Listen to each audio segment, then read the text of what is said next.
की इस साखी में आप जान पाएंगे कि सिर्फ एक दिन के सत्संग सुनने पर भी हमें इतना कुछ मिल सकता है। तो सोचो, अगर हमेशा सत्संग पर जाने लगे तो क्या ही नहीं हो सकता। संगत जी, ये साखी एक बार बीबी की आप बीती है। एक बीवी थी जिसका नाम रंजीत कौर था, जो एक महात्मा जी के सत्संग को सुना करती थी। वो सत्संग सुनने के लिए इतनी दीवानी थी कि यहाँ भी महात्मा जी सत्संग करने जाते, वो बीवी वहीं उसी शहर में गांव में पहुंच जाती। सबसे आगे वाली लाइन में बैठकर सत्संग सुना करती थी। महात्मा जी उस बीवी को हर बार आगे वाली लाइन में बैठा देते। तो एक दिन महात्मा जी ने सत्संग के बाद उस बीवी को बुलाया और पूछने लगे, बीवी, क्या तेरे घर में तुझे कोई रोकता टोकता नहीं है क्या? हमारा सत्संग जिस भी जगह जिस भी शहर में होता है तो वहीं आ जाती है। तो वो बीबी बोली, महाराज जी क्या करूं ऐसे घर वालों का, जब कोई मेरे काम ही नहीं आने वाला।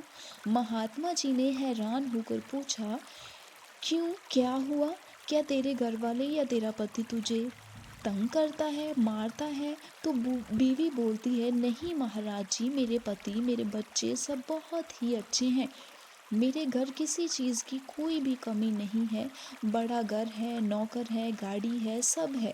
दोनों बेटे भी आज्ञाकारी है, परंतु कोई भी मेरे काम नहीं आया। तो महाराज जी ने पूछा, बीवी कहना क्या चाहती हो? तो वो बीवी बोली, महाराज जी मैं मर कर फिर से जीवित हुई हूँ। महात्मा जी ने हैरानी से पूछा, ज़रा खुलकर बता, ऐसे गोलमोल मत बात करो।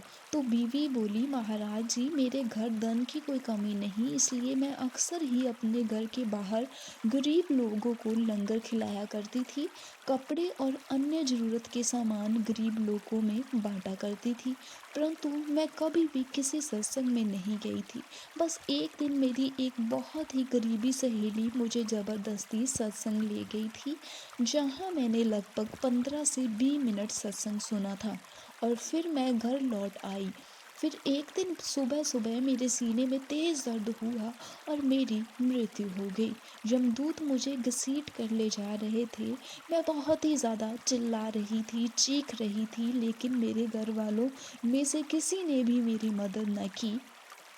वो सब बस मेरे मृत शरीर के पास बैठे रो रहे थे और यमदूत मुझे ज़बरदस्ती घसीट कर ले जाने लगे। मैं चिल्लाती रही, लेकिन कोई भी मदद के लिए नहीं आया। जमदूत मुझे बड़े भयानक रास्तों से लेकर जा रहे थे। मुझे बहुत ही ज़्यादा डर लग रहा था।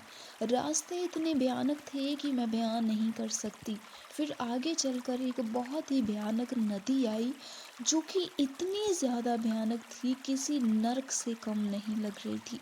नदी के किनारे पहुंचकर यमदूत बोले, आगे तुझे खुद जाना होगा, इस नदी को खुद अकेले ही तुझे पार करना होगा।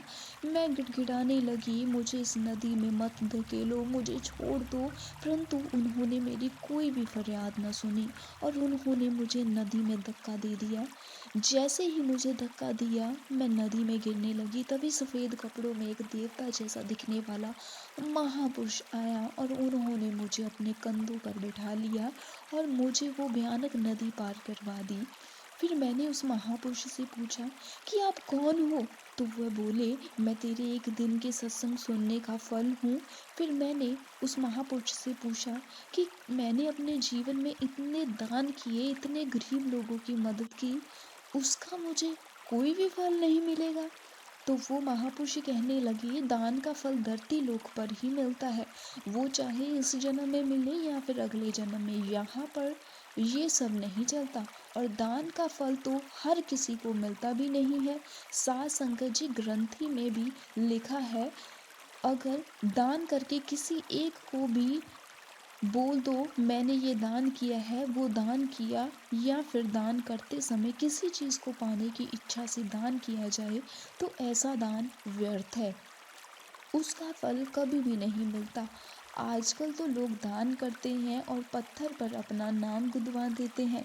सतगुरु कहते हैं ऐसा दान नहीं बल्कि पाप है। फिर वो बीवी आगे की बात बताती है कि उसके बाद वो महापुरुष पता नहीं कहाँ गायब हो गए और फिर मुझे आगे के यमदूतों ने पकड़ लिया और यमराज के सामने लेकर गए। फिर धर्मराज ने देखा और बोले, ये वो बीवी नहीं है जिसे तुम ले आए हो, ये तो उसके पड़ोस वाली बीवी है। दोनों का नाम रंजीत कौर है और तुम गलत रंजीत कौर को ले आए हो। अभी ये सब चलता रहा था कि मैंने देखा मेरे घर वाले मेरे मृत्युशरीर के पास रो रहे थे और मैं अचानक से उठ खड़ी हुई। मुझे देखकर मेरे घर वाले हैरान हो गए। मुझे भी लगा शायद मैंने कोई सपना देखा था, लेकिन मेरी हैरानी तब हुई बढ़ जाती है जब उसके कुछ सेकंड बाद ही हमारे पड़ोस में रहने वाली रंजीत कौर के घर से रोने की आवाज़ आने लगी, जिसके बारे में धर्मराज ने बताया था। ये सब सुनकर महात्मा जी भी हैरान हो गए। अगर सत्संग वचन ना किया हो तो आगे का नज़ारा कितना ज़्यादा भयानक है। तो बीवी कहने लगी, महाराज जी, जब केवल 15 मिनट के सत्संग सुनने लेने से मुझे नरकों की आग में नहीं जलना पड़ा, वो भयानक नदी एक महापुरुष ने पार करवा दी, तो अगर मैं हमेशा सत्संग सुनने लग जाऊं तो इसका मुझे कितना ज़्यादा बड़ा फल मिल सकता है। इसलिए मैं हमेशा आपके द्वारा फरमाए गए हर सत्संग में पहुंच जाती हूँ और आगे भी जाती रहूँगी। जब तक मेरे अंदर श्वास है तब तक मैं सत्संग सिमरन करती रहूँगी। वहाँ बैठी पूरी संगत ने जब बीवी की आप विधि सुनी, सबकी आंखें नम हो जाती हैं। सत्संग सुनना और सतगुरु का सत्संग कैसे हमारा जीवन बदल देता है और कैसे मृत्यु के बाद भी हमें कष्ट नहीं होने देता संगत जी। तो देखा आपने क्यों ज़रूरी है सत्संग। सत्संग का मतलब सत्य का संग, सतगुरु के नाम, परमात्मा के नाम को छोड़कर इस संसार में कुछ भी सत्य नहीं है।